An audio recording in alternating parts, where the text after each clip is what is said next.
Summer vacation su loirabanina school karona haiba hore school ka dore adogi mogi family tree ye inen tawe mogi project pirak pase si yekna bana kana ma yek pa hore ta good at little drawing grasses.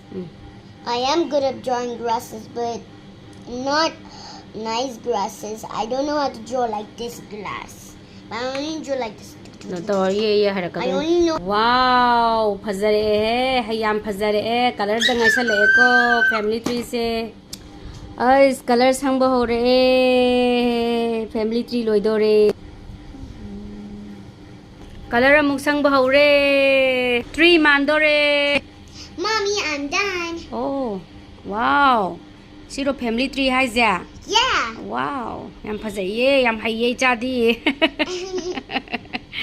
Moi school project lore summer vacation This is my mom. This is me. This is daddy. When I was a kid, I looked like this without glasses. Now I wear glasses. Ho ho.